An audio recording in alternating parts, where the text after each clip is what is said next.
اس نے طیارانہ انداز میں بغور اس کی سرخ آنکھوں کو دیکھا جو رت جگہ کی چگلی کھا رہی تھی۔ وہ اب پھر سے جانے کی بات کر رہا تھا۔ زلف اسے روکنا چاہتی تھی مگر کس حق سے روکتی، وہ سارے حق گنوا چکی تھی۔ میرا سچ میں دل نہیں چاہ رہا احتشام، ڈونٹ فورس می، اس نے کہا اور پلٹ کر بے دلی سے وال کی پاس جگمگاتی روشنیوں کو دیکھنے لگی۔ طبیعت ٹھیک ہے تمہاری؟ اس کے لمس میں تفکر کا تاثر جھلکتا تھا۔ آج کل تو اسے یوں لگنے لگا تھا جیسے وہ بچے اور اس دونوں سے لا تعلقی اختیار کر چکا ہے۔ کھانا نہیں کھاؤں گی تو بچے کی صحت پر اثرات مرتب ہوں گے۔ فضولات مت سوچا کرو اور خوش رہا کرو۔ تمہیں پرواہ ہے بچے کی؟ اس کے طنز پر وہ جل کر خاکستر ہو گیا۔ تم کون ہوتی ہو مجھ سے یہ کہنے والی؟ وہی جو اس بچے کو مارنے کے لیے ہر ممکن کوشش کر رہی ہے، صرف مجھے تکلیف پہنچانے کی خاطر۔ تمہیں تو خود اپنے اندر پلتی جان کا احساس نہیں ہے، مگر مجھے یہ بچہ اپنی جان سے بڑھ کر پیارا ہے۔ وہ نہیں جانتی تھی چیک اپ کے دوران وہ کتنی دیر تک بچے کی دھڑکن سنتا رہتا تھا، اسے کتنا سکون ملا تھا۔ وہ دونوں دل بن کر اس کی آتی جاتی سانسوں میں روا رہتے تھے۔ میں تمہیں کیوں تکلیف پہنچانا چاہوں گی احتشام؟ اس کا لہجہ سلگ گیا۔ کیونکہ میں تمہارے اس تہران پاشا کا قاتل جو ہوں، ایسا تم سمجھتی ہو؟ نہیں تم نہیں، البتہ تمہاری ماں کو ضرور قاتل سمجھتی ہوں اور مانتی بھی ہوں، کیونکہ یہی سچ ہے، وہ قاتل ہے تہران کی۔ وہ دو بدو غصے سے بولی۔ نام مت لو اس تہران پاشا کا میرے سامنے۔ ایک بار پھر اس کے رگوں پہ غصے کی شدید لہر دوڑ گئی۔ تم نفرت کرتے ہو تہران سے؟ میں اس سے نفرت نہیں کرتا، تم ہمارے بیچ بار بار اس کا تذکرہ کر کے مجھے اسے نفرت کرنے پہ مجبور کر دیتی ہو۔ اس کی جھنجھلاہٹ سوا نیزے پر تھی۔ وہ ہمیشہ سے ہمارے بیچ تھا احتشام، وہ تو کہیں گیا ہی نہیں۔ وہ ضدی تکرار کیے جا رہی تھی۔ احتشام اچھا خاصا زچ ہو چکا تھا۔ مجھے اس سے فضول بحث میں نہیں پڑنا، تم میرے دل سے اسے نکال نہیں سکتے۔ تم مجھے کچھ وقت دو تاکہ میں اس فیض سے نکل سکوں، کیونکہ میں خود بھی تھک گئی ہوں۔ احتشام پلیز مجھے سمجھو، مجھے وقت دو۔ تمہیں وقت نہیں چاہیے، تمہیں میری جان چاہیے۔ جس دن چلی جائیں گی اس دن تمہیں سکون ملے گا، کیونکہ میں ایک ایسا شخص ہوں جو تمہارے اور تمہارے عاشق کے درمیان دیوار کی طرح حائل تھا۔ وہ تو قسمت نے تہران کو موقع نہیں دیا، مگر تم دونوں نے مل کر میرا خوب تماشا بنایا۔ پھر موت میں بھی یقیناً تم دونوں حصے دار ہوتے۔ کیا یہ اچھا ہوتا کہ ایسا ہو جاتا اور میں ہمیشہ ہمیشہ کے لیے رخصت ہو جاتا دنیا سے؟ کم از کم اپنی محبت کا اتنا گھناؤنا روپ دیکھنے کو نہ ملتا۔ وہ اس برزخ میں اتر کر نشتر چبھونے کے غصے سے کمرے سے نکل گئے۔ وہ تکلیف اور طور پر اذیت و کرب سے مرے مرے قدموں سے چلتی بیڈ پر گر سی گئی۔ ڈائننگ ٹیبل پر بھی وہ گمسم اور اداس تھا۔ رات دیر تک اسٹڈی میں فائلوں کے ساتھ مصروف رہا، پھر کمرے میں آ کے سگریٹ سلگا لی۔ بے چینی سی ہو رہی تھی، اس کی وجہ سے الف کی نیند کھل گئی۔ کیا پرابلم ہے شجاع، کوئی ٹینشن ہے؟ وہ پریشانی سے گویا ہوئی تھی۔ نہیں تم سو جاؤ، اس نے کہا۔ ایسا کیسے ممکن تھا وہ اسے ٹینشن میں چھوڑ کر سو جاتی؟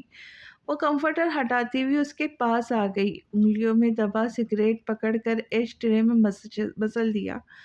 کوئی پرابلم تو ضرور ہے جو تم مجھے بتانا نہیں چاہ رہے؟ شجاع نے اس کی تفکر سے لبریز آنکھوں میں ایک لمحے کے لیے دیکھا اور آہستگی سے بولا۔ فہیم مرزا کی بیوی اور ماڈل ریانا سیدھی دونوں نے مل کر تہران کو قتل کیا ہے۔ الف ششدر رہ گئی۔ انہیں بھائی سے کیا پرابلم تھی؟ بے یقینی سے آنسو ٹوٹ کر گالوں پر پھسلنے لگے۔ انہیں تہران اور زلف کی سابقہ زندگی اور حالیہ ملاقاتوں کی ویڈیو کی وجہ سے سب کچھ پتہ چل گیا تھا، اس لیے ان کا منصوبہ دونوں کو مارنے کا تھا۔ لیکن زلف نوروز پریگننٹ تھی، اس لیے وہ بچ گئی۔ اس نے بے ساختہ لبوں پہ ہاتھ رکھا۔ اسے زلف نوروز پر رحم آنے لگا، جس نے ساری زندگی دکھ جھیلے تھے۔ جانے خدا نے اس کے مقدر میں کیا لکھا تھا۔ تم نے کیا کیا؟ الف کو بہت دیر بعد خیال آیا تو حیران ہو کر پوچھا۔ کچھ نہیں، میں نے بیان ریکارڈ کروا کے اسے چھوڑ دیا۔ البتہ اس کے حکم پر شوٹ کرنے والے قاتل ابھی بھی میرے قبضے میں ہیں۔ تم کچھ نہیں کرو گے شجاع؟ وہ لوگ بہت خطرناک ہے، میں بھائی کے بعد تمہیں نہیں کھو سکتی۔ تم پلیز انہیں پولیس کے حوالے کر دو۔ لیٹ دیم ہینڈل، پلیز شجاع۔ وہ گریہ وزاری میں ملتجی ہو کر کہنے لگی تو شجاع نے سرخ آنکھوں سے میکانکی انداز میں سر اثبات میں ہلا دیا۔ اس نے سر اس کے سینے پہ رکھ کر آنکھیں موند لی۔ تم محسن انکل اور ان کے بیٹے امن سے واقف ہو؟ محسن انکل نے امن مرزا کا پرپوزل بھیجا ہے تمہارے لیے، کیسے لگتا ہے وہ تمہیں؟ وہ روبرو اس کے بیٹھا تھا۔ مام نے بتایا تھا مجھے۔ پھر کہ بھائی آپ جو آپ چاہے، میرے لیے کیا بہتر ہے کیا نہیں، یہ آپ سے بہتر فیصلہ کون کر سکتا ہے؟ میں امن کو زیادہ نہیں جانتا، مگر جس طرح وہ تمہارے پرپوزل پر زور دے رہا تھا مجھے یقین ہے وہ تمہیں پسند کرتا ہے، امید ہے تمہیں خوش رکھے گا۔ اگر آپ کو یقین ہے تو مجھے بھی یقین ہے۔ اس نے آمدگی سے سر ہلایا۔ خوش رہو، میں ماما سے بات کرتا ہوں۔ دیکھو ایزل، میں چاہتا ہوں سادگی سے تمہارا نکاح جتنی جلدی ہو جائے اتنا ہی اچھا ہے۔ وہ ماما کی گرفتاری سے پہلے اسے رخصت کر دینا چاہتا تھا۔ امن نے اسے یقین دلایا تھا وہ اسے لے کر پیرس شفٹ ہو جائے گا۔ احتشام بھی چاہتا تھا کہ وہ یہاں سے چلی جائے، کم از کم اپنی نئی زندگی شروعات خوشحال اور خوش کن ماحول میں کرے۔ مگر اتنی جلدی بھی کیا ہے؟ اس نے اعتراض کیا۔ جلدی امن مرزا کو ہے، وہ تو نکاح والی رات ہی پیرس کی فلائٹ بک کروا چکا ہے۔ اس نے ہنستے ہوئے کہا۔ بھائی، ایزل لب بھیج کے منہ بسورتی ہوئی بولی تو وہ کندھے اچکا کر مزے سے ناشتہ کرنے لگا۔ کورٹ کی اگلی پیشی پر ڈاکٹر زمارہ کی گواہی نے اسے خوشگوار حیرت میں مبتلا کر دیا تھا، جس کے بعد ان کی پوزیشن اور مضبوط ہو گئی تھی۔ پولیس کو کمال حسن کے خلاف مزید ثبوت ملے تھے۔ اس کے خلاف امان احسان کے قتل ملوث ہونے کے ثبوت بھی سامنے آئے تھے۔ فی الفور فرات مرزا کے وکیل نے اپنی ذہانت کا مظاہرہ کر دیا تھا۔ وہ اس کیس کا سارا بوجھ وکیل کے کندھوں پر ڈال کر آج کل باپ کی شادی کے لیے راضی کرنے کی کوششوں میں تھا، جو کہ گھر کے کھینچے اور تناؤ زدہ ماحول کے باعث مان کر بھی مان نہیں رہے تھے۔ انہیں وقت درکار تھا۔ احتشام طبقہ گیا تو پھر 2 دن بعد ہی پیلس واپس لوٹا تھا۔ جیسے جیسے پولیس کو سفینہ خانم کے خلاف ثبوت مل رہے تھے اس کی تکلیف دو چند ہوئے جا رہی تھی۔ وہ کیسے برداشت کرے گا اپنی ماں کو سلاخے کے پیچھے؟ زلف کو اس نے وقت دے دیا تھا، یا یوں کہنا بہتر ہوگا کہ اس کو اس کے حال پہ چھوڑ دیا تھا۔ اس کے انداز سے عجیب غیر معمولی پن کا احساس شدت اختیار کرتا جا رہا تھا، جس سے اب زلف خوفزدہ ہو جاتی تھی۔ وہ اس کے ساتھ کیا کرے گا؟ جو بھی تھا وہ حق رکھتا تھا، اس کا جو بھی فیصلہ ہوتا اسے ماننا ہی تھا۔ بہرحال کوئی چارہ بھی نہیں تھا اس کے پاس۔ وہ کتنے مشکل وقت سے گزر رہا تھا، اس وقت اسے اندازہ تھا۔ وہ اس کے ساتھ رہنا چاہتی تھی، اس کا درد بانٹنا چاہتی تھی، مگر احتشام اس سے دور ہو گیا تھا۔ وہ تو شاید خود سے بھی دور چلا گیا۔ جیسے جیسے اس کی ڈیلیوری کا وقت قریب آتا جا رہا تھا وہ بہت کمزور ہوتی جا رہی تھی۔ کھانے کے پینے کے معاملے میں ٹال مٹول سے کام لینا اس کی عادت بنتی جا رہی تھی۔ آج اسے چیک اپ کے لیے ڈاکٹر کے پاس آنا تھا۔ احتشام شاید اپنی بزی شیڈول سے وقت نکال کر صرف اسی لیے آیا تھا، ورنہ وہ نرس کے سہارے تھی۔ اسے ان لمحات میں اس شخص کی کتنی اشد ضرورت تھی وہ کچھ سمجھ نہیں سکتا تھا۔ اس کی لاپرواہی پر گائناکولوجسٹ نے اسے بے نقط سنائی تھی، وہ چپ چاپ سنتی رہی تھی۔ احتشام کے آگ برساتے چہرے کو تو دیکھنا محال تھا۔ وہ بہت ریش ڈرائیونگ کرتے ہوئے وہ شہر سے نکلا تھا اور سڑک پر ایک طرف گاڑی روک کر اس نے جارحانہ انداز میں اس کی نازک کلائی پر گرفت سے اس کے باہر گھسیٹ لیا۔ وہ حیرت سے دوچند تھی، اسے ایسی وحشت کے ظہور کا تصور بھی نہیں رکھتی تھی۔ کیا چاہتی ہو تم؟ کیوں اس بچے کے پیچھے پڑ گئی ہو؟ مجھے تعجب ہوتا ہے کہ تمہیں اس بچے سے محبت ہے بھی کہ نہیں۔ کیسی ماں بننے جا رہی ہو تم؟ تمہیں ذرا سا بھی اپنے بچے کا خیال نہیں ہے؟ محبت تو بہت دور کی بات ہے۔ احتشام، اس نے تنبیہ انداز سے سختی سے اسے ٹوکتے ہوئے کہا۔ وہ پہلے بھی ایک بار اسے طعنہ دے چکا تھا، اور کتنا ستاؤں گی مجھے؟ اس نے 2 سخت ہاتھ اس کے کانوں پر جماتے ہوئے سرخ پڑتی آنکھیں اس پر گاڑ کے وحشت زدہ لہجے میں پوچھا تو وہ ہراساں سی ہو گئی۔ دن بدن اس کی جنونی کیفیت سے خوف زدہ ہوتی جا رہی تھی۔ تمہیں کس بات کی ٹینشن ہے؟ کس بات کا خوف ہے؟ کیوں فرسٹریٹ ہو؟ بچے کی صحت پر بھی تمہارے ان رویوں کا اثر پڑتا ہے۔ میں تمہیں کتنی بار سمجھا چکا ہوں، تم کیوں سیریس نہیں اس بات کو لے کر؟ وہ بھڑک کر بولا۔ اس کی گرفت اتنی سخت نہ تھی جتنا کہ لہجہ۔ ان بلوری آنکھوں میں موتی ٹمٹمانے لگے تو خود کو بے بس محسوس کرنے لگا۔ میں تمہیں سوچتی رہتی ہوں کیونکہ آج کل تمہارے پل پل بدلتے رویے کو سوچنے کے علاوہ میرے پاس ہے ہی کیا۔ کیا کہا تم نے؟ وہ عجیب انداز سے ہنسا۔ یعنی تم مجھے سوچتی ہو؟ تمہارے پاس؟ زلف نوروز جس کے پاس میرے لیے ایک سیکنڈ کا بھی وقت نہیں ہوتا تھا، آج وہ مجھے سوچنے لگی۔ تم آج کل فارغ ہو یا میں اتنا ارزا ہو گیا ہوں؟ اس نے استزہائیہ ہنس کر کہتے ہوئے گویا اپنا مذاق خود بنایا تھا۔ زلف نوروز کو غسیلے سخت تاثرات سے اسے گزرتی جا رہی تھی، پھر پلٹ کر دور سمت چل پڑی۔ اس وقت یہ نہ کرتی تو یقیناً بے قابو ہو کر اسے ایک ہاتھ دے مارتی۔ کہاں جا رہی ہو؟ آگے راستے ہموار ہے، احتشام نے چلا کر کہا، لیکن وہ غصے سے تیز تیز چلتی جا رہی تھی۔ جلد ہی اس کا سانس پھول گیا اور وہ رک کر تازہ ہوا لینے لگی۔ غصیلے تاثرات مدھم پڑے تو اس کا ذہن قدرے پرسکون ہوا۔ مجال ہے جو تم میری بات کبھی مان لو۔ واپس چلو، رات بہت ہو گئی ہے۔ احتشام نے استفسار کیا تھا۔ مجھے تھوڑی دیر اور یہاں رہنا ہے، واپس لے جا کر بھی تم مجھے اپنے خوابگاہ میں قیدی ہی کر دو گے۔ بات یہ ہے کہ مجھے اب رتی برابر بھی تم پر بھروسہ نہیں رہا۔ کیا معلوم میرے بچے کو کچھ کرنا دو، تم ہر وقت یہیں دھڑکا لگا رہتا ہے۔ اس نے تلخ برائے تلخ جواب دیا تھا۔ زلف نے تحیر بھری نگاہوں سے اسے دیکھا، پھر مسکرائی۔ یہ بچہ اس کے وجود کا حصہ تھا، وہ بھلا اسے کچھ کر سکتی تھی؟ مانتی تھی اس کے دل میں احتشام جتنی جنونیت بھری محبت نہ سہی بچے کے لیے، مگر محبت تو تھی نا۔ اس شخص کی اوور پروٹیکٹیو سوچ پر وہ مسکرائے بغیر نہ رہ سکی۔ اسے پھر سے سگریٹ سلگاتا دیکھ کے اس نے ناگواری سے رخ موڑا۔ اس کے تاثرات نوٹ کرتا وہ ذرا فاصلے پر ہوا تھا، مگر مشغلہ ترک نہیں کیا تھا۔ وہ سر جھکائے جوتوں کو گھوڑتا سست روی سے چکر کاٹتا محسن مرزا کے پرپوزل کے بارے میں سوچ رہا تھا۔ وہ بس اسے دیکھے گئی، سب کچھ جانتے بوجھتے ہوئے اسے کتنا کچھ کر رہا تھا۔ اس کی قسمت نے اس کے ساتھ پے در پے کھلواڑ کیا تھا تو اس کی حیات میں دو مردوں کی شدت سے لبریز چاہتیں بھی سونپی تھی۔ ایک وہ جو آخری دم تک اس کی محبت کا دم بھرتا تھا، اور ایک یہ جس نے اسے استعمال کیا تھا، خود غرض کی اعلیٰ مثال قائم کر دی تھی۔ وہ اس کے دھوکے کے درد کو سینے میں لگائے پھر بھی اسی کا تھا، نہ اس رشتے سے دربدار ہوا تھا، نہ اس کے حقوق و فرائض سے۔ اب جانے اس کی قسمت میں سب یہ ساتھ کب تک لکھا تھا۔ شاید وہ اپنا بچہ اس سے لے کر اس سے علیحدگی اختیار کر لے، کیونکہ اس نے بھی تو شرطیں عائد کر دی تھی، اور سمجھداری کا تقاضا تو یہ تھا کہ وہ اس کے ہر فیصلے کو ماننے کے لیے خود کو تیار کر لیتی۔ وہ اذیت سے لب کاٹتی، اپنے اندرونی بلکتی زلف کو قابو کرنے کی کوشش کرنے لگی، مگر بری طرح سے ناکام رہی۔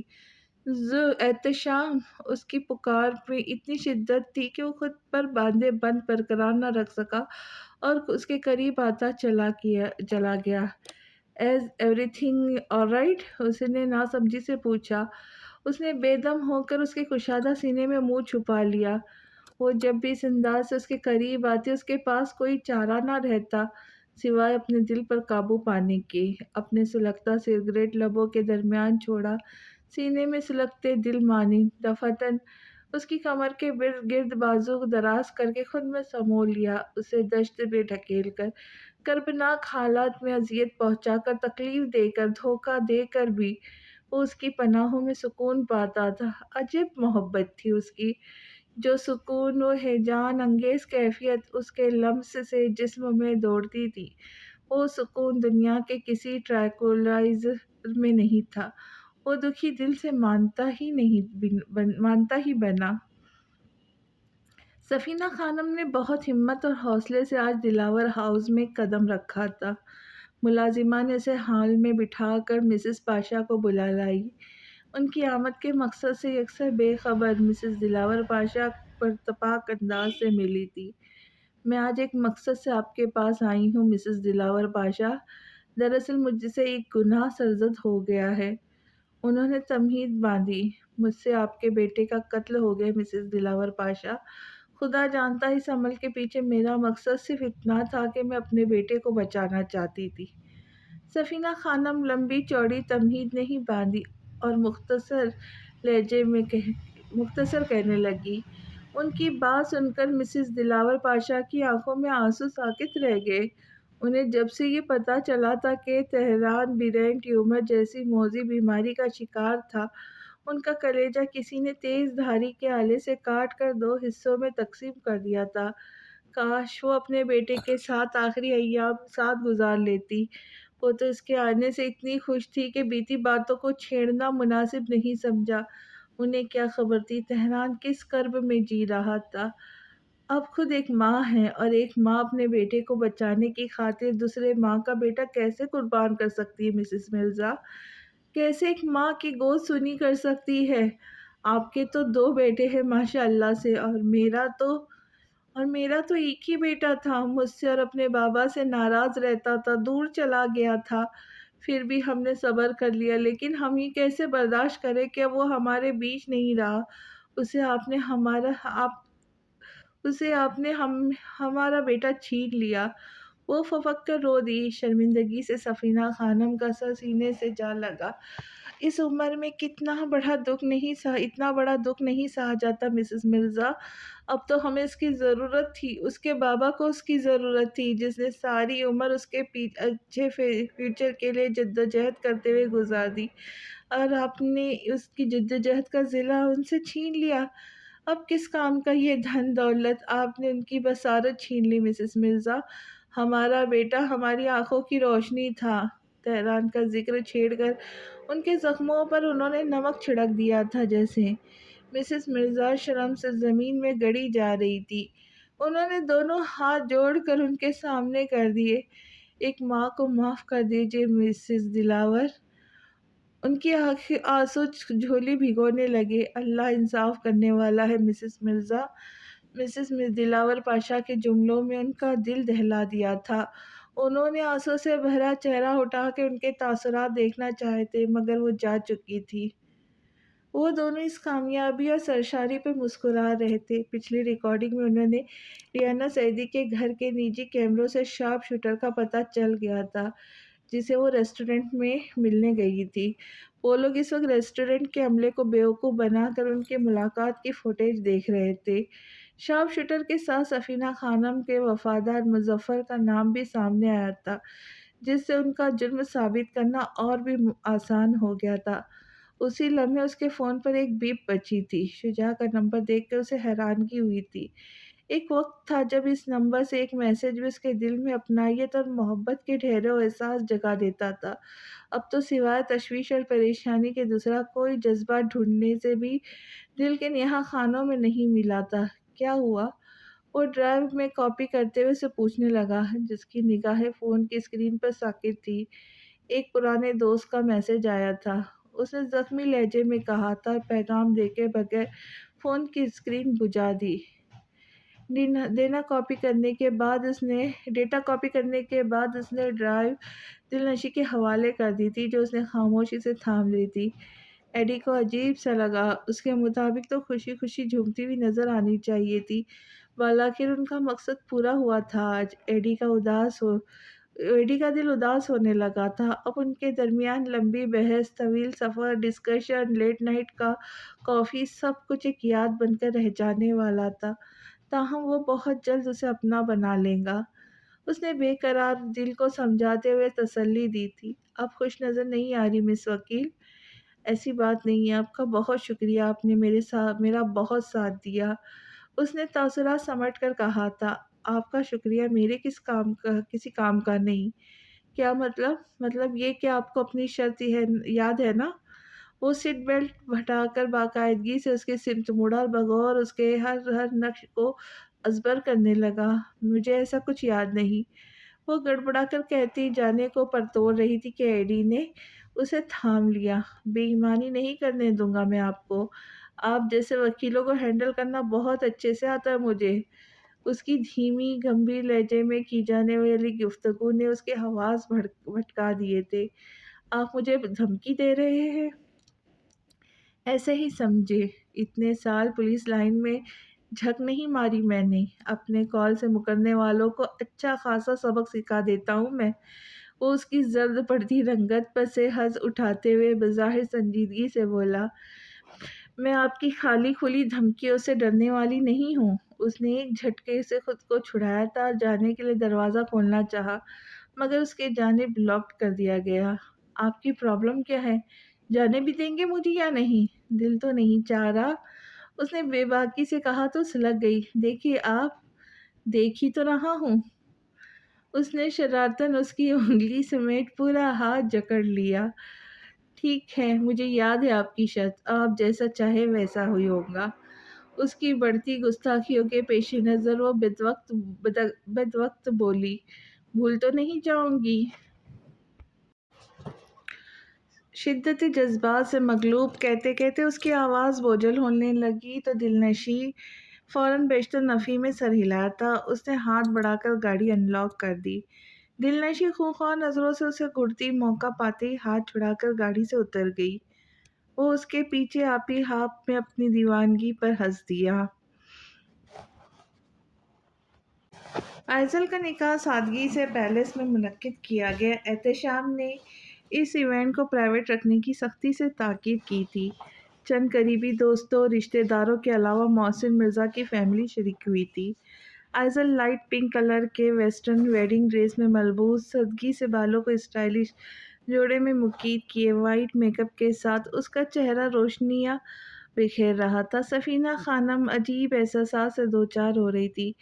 وہ کبھی ایزل کے لیے اتنے پریشان اور فکر مند نہیں ہوئی تھی جتنا کہ آج۔ بات بات پر آنکھیں اشکبار ہو رہی تھی، شاید اس لیے کہ آج وہ رخصت ہو کر ان سے ہمیشہ ہمیشہ کے لیے پرائی ہونے جا رہی تھی۔ زلف لائٹ پنک ویلویٹ گاؤن میں ملبوس تھی۔ آج نہ تو بہت شوخ رنگ پہنے ہوئے تھے، نہ ہی میک اپ کے گہرے پن کا احساس تھا اس پر۔ اس کی دمکتی رنگت جان لیوا تھی، جانے وہ اتنا روپ کہاں سے چرا کر لائی تھی۔ آج بھی وہ احتشام کے سینے میں دل بن کر دھڑک رہی تھی۔ وہ اس خوشنما احساس سے چھٹکارا حاصل نہیں کر سکا تھا۔ جب بھی اسے دور جانے کی کوشش کرتا، آدھے راستے سے ہی مجروح کیفیت لیے واپس لوٹ آتا۔ اس سے فرار ممکن نہیں تھی۔ بالآخر اس جادوگرنی کے سامنے ہار مان لی تھی جو دن بدن اس پر سحر پھونکتی اسے اپنا گرویدہ بنا چکی تھی۔ وہ اسے وہیں چھوڑ کر اسٹیج کی طرف بڑھ گیا، وہ جہاں ایزل کا نکاح شروع ہو چکا تھا۔ رسم نکاح بھی مکمل ہوئی تھی کہ وہ آپ دیتا ہوتی ایزل کو چپ کرواتا سفینہ خانم کو دیکھنے لگا، جو تشویش زدہ چہرہ لیے مظفر کے ساتھ پیلس کے اندر جا رہی تھی۔ اسے تشویش نے آن گھیرا۔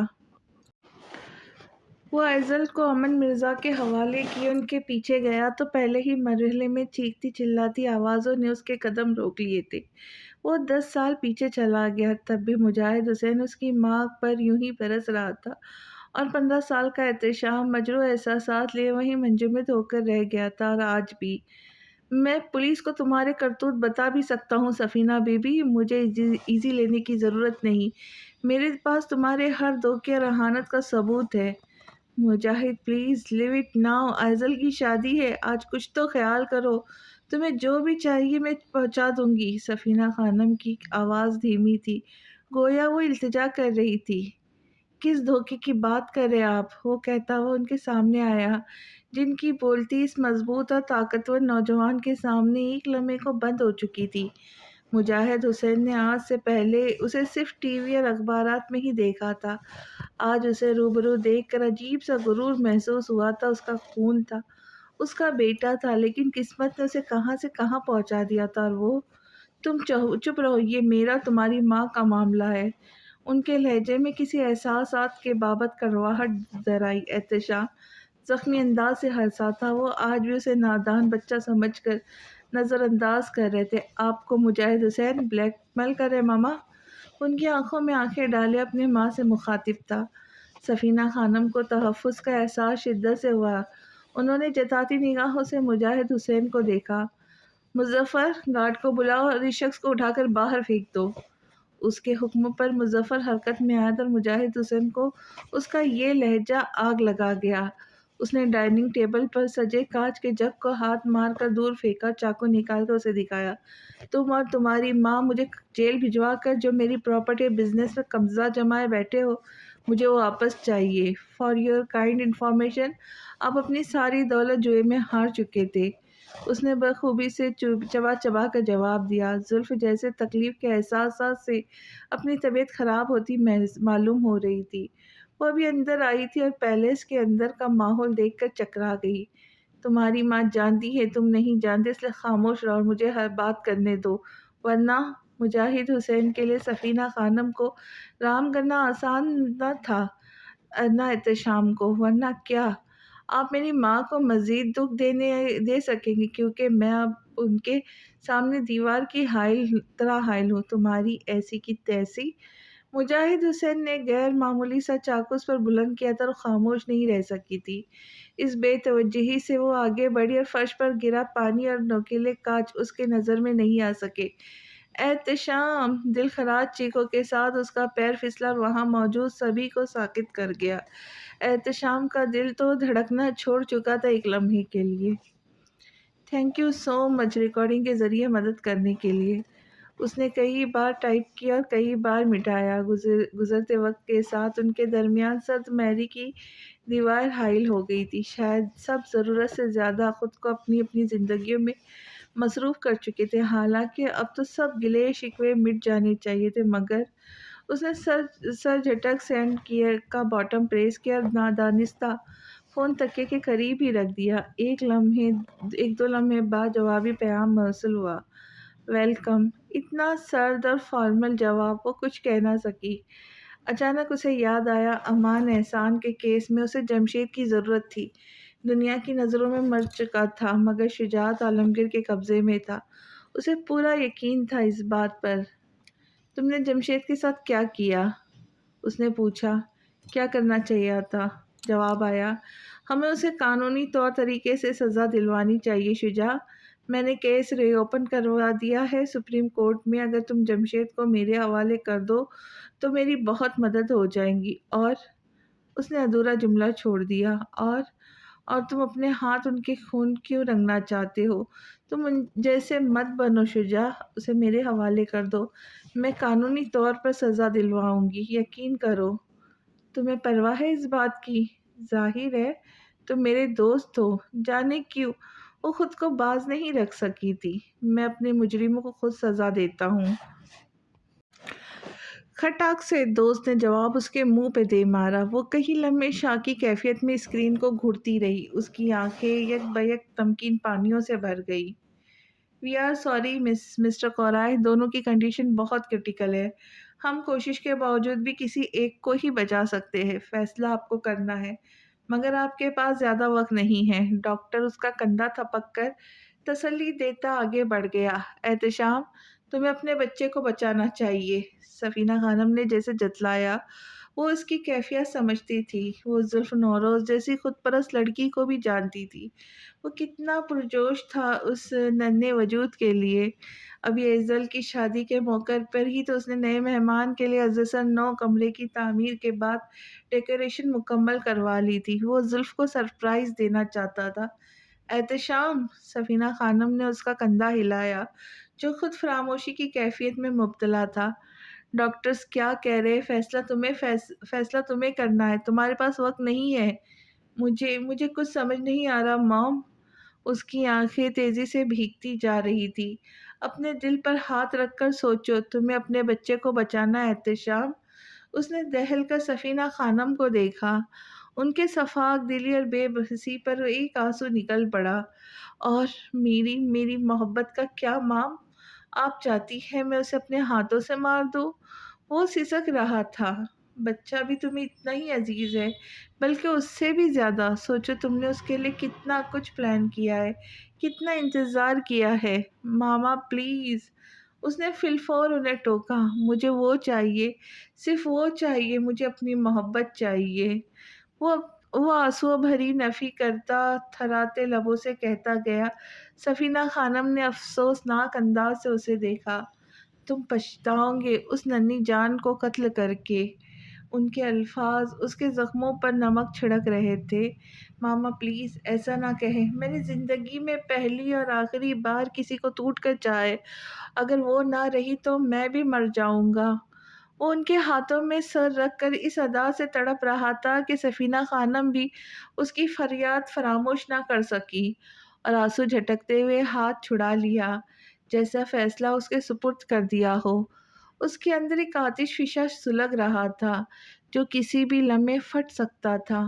مجاہد حسین سے منسلک ہر لمحہ، ہر یاد اتنی تکلیف دہ تھی کہ وہ زندگی بھر تڑپتا رہا تھا۔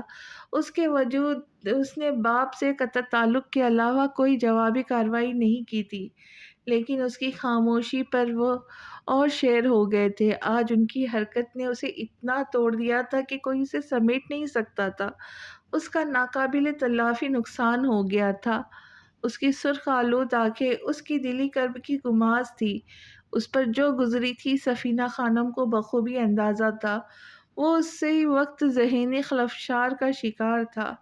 ہاتھوں کو مضبوطی سے باہم پیوست کیے کوریڈور میں رکھی بینچ پر بیٹھا، خود کو نارمل ظاہر کرنے کی بھرپور کوشش کر رہا تھا، لیکن خود کو کنٹرول کرنے میں ناکام رہا اور بے بسی کے عالم میں زور زور سے مکے دیوار میں رسید کرنے لگا۔ احتشام! سفینہ خانم کی دلخراش چیخوں نے اسے ہوش لایا جب آج اس کی دلی کیفیت 10 سال پہلے والی کیفیت سے مشابہ تھی۔ سفینہ خانم اسے سنبھالنے کی کوشش میں ہلکان ہو رہی تھی۔ کنٹرول یور سیلف، وہ زبردستی تھام کر اٹھاتے ہوئے تحکمانہ گرج کر کہنے لگی۔ اگر اسے کچھ ہو گیا تو؟ اس ایک جملے میں اس قدر اذیت اور درد تھا کہ سفینہ خانم نے اس کا چہرہ ہاتھوں کے پیالے میں لے کر تسلی دی۔ اللہ پر بھروسہ رکھو۔ اللہ پر تو بھروسہ ہے مگر اپنے قریبی رشتوں پر نہیں۔ دیکھا آپ نے کون ہے اس حادثے کا ذمہ دار؟ کیا باپ ایسے ہوتے ہیں موم؟ اس کے لب کپ کپائے تھے۔ پہلی بار اس کا دل چاہا وہ اس شخص کا بیٹا ہونے کے جرم میں خود کو شوٹ کر لے۔ ایک دم سے اٹھا اور لمبے لمبے ڈگ بھرتا وہاں سے چلا گیا۔ داور پریشانی کے عالم میں اس کے پیچھے آیا تھا۔ میرے پیچھے کوئی بری خبر لے کر مت آنا داور، اس نے کہا اور گاڑی لے کر چلا گیا۔ اس کی ذہنی کیفیت کے پیش نظر داور کو اب اس کی فکر ستانے لگی۔ وہ پاکٹ سے فون نکال کر متعلقہ شخص کو کال کرنے لگا۔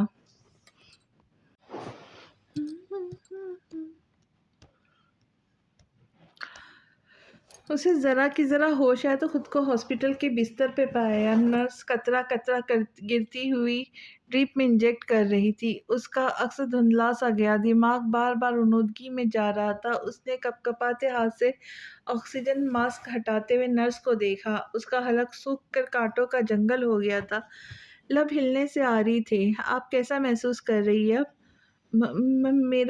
میرا بچہ، I am sorry for your loss. صدمے سے اس کی آنکھیں ابل کر باہر آنے کو تھی۔ ہم آپ کے بیبی کو نہیں بچا سکے۔ نرس نے گویا اس کی جان نکال دی تھی۔ اس کی دھڑکنیں معمول سے بھی کم رفتار سے چلنے لگی تو نرس گھبرا کر ڈاکٹر کو بلانے لگی۔ نہیں معلوم وہ سویا تھا یا جاگا تھا، کتنی ہی دیر خود فراموشی کی کیفیت میں پڑا تھا۔ اسے کوئی ہوش نہیں تھا، اس کے اعصاب نارمل نہیں تھے۔ درد کی لہریں پورے جسم میں گردش کر رہی تھی، پلکیں بھاری ہو رہی تھی، شاید اسے ٹیمپریچر ہو رہا تھا۔ وہ پوری رات ساحل پر ماتم کنا تھا تو صبح بھاری سر کے ساتھ نجی اپارٹمنٹ پہ چلایا۔ اس کا فون، والیٹ کچھ بھی اس کے پاس نہیں تھا، ورنہ وہ کال کر کے سنگین معاملے سے آگاہی پا لیتا۔ وہ پیچھے چھوڑ آیا تھا۔ ملازمہ اپارٹمنٹ پہ ڈسٹنگ کا کام سر انجام دے رہی تھی تو اسے دیکھ کر حیران ہوئی۔ سر، آپ کے لیے کچھ لاؤ؟ وہ اس کے سر پر کھڑی ہوئی جو صوفے پر آڑا ترچھا لیٹا اسے تشویش میں مبتلا کر گیا۔ مسٹر کورائے، آپ کی طبیعت تو ٹھیک ہے؟ ملازمہ کو بار بار بلانے پر جواب نہ ملا تو تشویش پر پریشانی میں بدل گئی تھی۔ اس نے فوراً ڈاکٹر کو بلایا تھا جس نے بروقت چیک اپ کے بعد دوائیاں دی تھی، جس کے بدولت چند گھنٹوں میں وہ حواس سنبھالنے کے قابل ہوا تھا۔ اپنا فون دو۔ اب تو خدشات اور وسوسوں میں سب میں گھرے اس کی جان جا رہی تھی۔ اس نے کپ کپاتے ہاتھوں سے داور کو کال کی تھی۔ داور اس کے بوجھل ہیلو سے ہی مطمئن ہو گیا، جلدی سے بولا، she is out of danger now, general ward میں شفٹ کر دیا گیا ہے، تاہم ابھی ہوش نہیں آیا، آپ کہاں ہیں؟ اس نے یوں مکمل سانس لی جیسے جان بخشی ہوگی، اور جواب دیے بغیر فون کاٹ دیا۔ ملازمہ نے اسے گرم دودھ کے ساتھ دیگر دوائیاں دے دی۔ چند لمحوں میں اس کا ذہن ہوش حواس سے بیگانہ ہو گیا تھا۔ ایک کے بعد دیگر 5 گھنٹوں بعد مکمل ہوش آیا تھا، اور اس کے پاس اس وقت کوئی بھی نہیں تھا، وہ اور کسی کے آمد کی توقع بھی نہیں تھی۔ نرس نے اس کے ہوش میں آنے کا پیغام دیا، دھیرے سے دروازہ ڈھکیل کر اندر آیا تھا۔ اب کیسی طبیعت ہے آپ کی میڈم؟ احتشام، وہ بمشکل اپنے جذبات پر قابو پانے لگی۔ اسے اس وقت صرف اس شخص کی پرواہ تھی، جانے کیوں۔ وہ بس احتشام کے بارے میں سوچ رہی تھی، اس کا ری ایکشن کیا ہوگا۔ وہ کہیں چلے گئے، میرے خیال سے ان کا فی الوقت تنہا رہنا ہی بہتر ہوگا۔ آگے آپ کا جو حکم ہو مسز احتشام، ویسے میں نے لوگوں کو خبر کر دی، وہ جلد ہی پتہ لگا لیں گے۔ آخری بار ان کی کال آئی تھی تو آپ کی طبیعت کے متعلق پوچھ رہے تھے، وہ آواز سے ہی بیمار لگ رہے تھے۔ داور کی باتوں نے اسے مزید پریشان کر دیا۔ تو تم نے کیا بتایا؟ معافی چاہتا ہوں، مجھے ان سے جھوٹ بولنا پڑا، حالانکہ تب آپ کو ہوش نہیں آیا تھا۔ ٹھیک ہے، تم اس کے پاس چلے جاؤ۔ وہ خود اس کے پاس جانا چاہتی تھی، مگر اس کی کنڈیشن اسے اجازت نہیں دے رہی تھی۔ وہ مؤدبانہ سر خم دے کر حکم کی تعمیل کرتے ہوئے وہاں سے ہٹ گیا تھا۔ میں نے قیمتی متاع کھو دی داور، میں نے اپنا بچہ کھو دیا۔ وہ بہت دکھی لگ رہا تھا۔ میثم علی آغا کا دل محسوس کر رہ گیا۔ ان کی سوسس پر بھلا کون شک کر سکتا تھا؟ وہ جہاں بھی چلا جاتا مگر ان سے چھپ نہیں سکتا تھا۔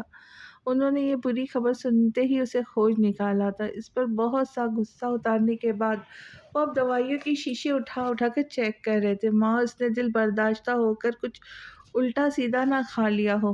احتشام عہدے منہ چکراتے سر کے ساتھ ان کی کارروائی دیکھ رہا تھا۔ سیوک، ان کی گرجدار آواز پر سیوک فوراً اسے نمودار ہوا۔ اس جوان کو اٹھا کر شاور کے نیچے لے جاؤ تاکہ اس کے حواس ٹھکانے آ جائے، اور جب آ جائے تو اسے میرے پاس لے آنا۔ اسے ذرا مردانگی کا سبق تو دے۔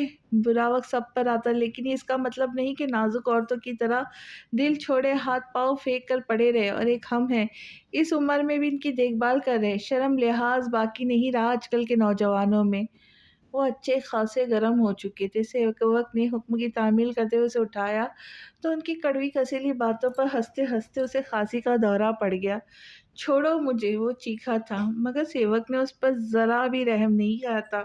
اسے بھرپور شاور کے نیچے تر و تازہ کرنے کے بعد کھینچ کر لاتے ہوئے ہال میں میثم علی آغا کے سامنے صوفے پہ کسی چیز کی طرح پھینک دیا۔ وہ صدمات، کیفیت اور بخار میں نیم جا سا ہو گیا تھا۔ اس کے اعصاب چڑچڑاپن کے شکار ہونے لگے تھے۔ یہ بتاؤ، ہم تمہارے نوکر ہیں؟ میثم علی آغا کا لہجہ سلگ کر آج دینے لگا۔ نہیں، برجستہ جواب دیا۔ وہ بالوں سے ٹپکتے پانی کو ہاتھ سے جھٹکنے لگا تو میثم علی آغا کو اس کی ڈھٹائی پر قہر چڑھ گیا۔ تم نے سینیٹ کا اہم اجلاس مس کر دیا احتشام۔ عوامی امور پر کل اسمبلی میں 4 اہم بل پاس ہوتے جس میں ہماری پارٹی کی شرکت لازمی ملزوم تھی۔ تم کیوں نہیں سمجھتے؟ عوام کی حمایت حاصل کرنا بہت ضروری ہو گیا تمہارے لیے، ورنہ تم اگلے الیکشنز میں کیسے کامیاب ہو سکو گے؟ اس کا سر بری طرح چکرا رہا تھا۔ میثم علی آغا کی ساری حکایتیں اس کے سر کے اوپر سے گزر رہی تھی۔ احتشام، وہ بھرپور انداز میں چیخے تو اس نے بے ساختہ انہیں دیکھا۔ دادا، میں کل آپ کے پاس آؤں گا، پھر اس معاملے پہ تفصیلی بات کریں گے، دیکھ لیں گے۔ بالآخر انہیں اس کی حالت پر رحم آ ہی گیا۔ مجھے بیڈ روم تک چھوڑ آؤ۔ اس کے حکم صادر کیا تو سیوک نے اسے یوں دیکھا جیسے کہہ رہا ہو میں آپ کا ملازم نہیں ہوں، اور پھر میثم علی آغا کو دیکھا۔ ان کا اشارہ پا کر وہ ظالم دیو کی طرح اسے بیڈ پر پھینک کر دروازہ بند کر کے چلا گیا۔ وہ گھپ اندھیرا کیے سوئی جاگی کیفیت میں پڑا تھا۔ بیڈ روم کا دروازہ بجنے لگا۔ وہ بمشکل خود کو گھسیٹتے ہوئے اٹھا۔ احتشام، ان جگسل لمحات میں اس نسوانی آواز نے اس کے جسم میں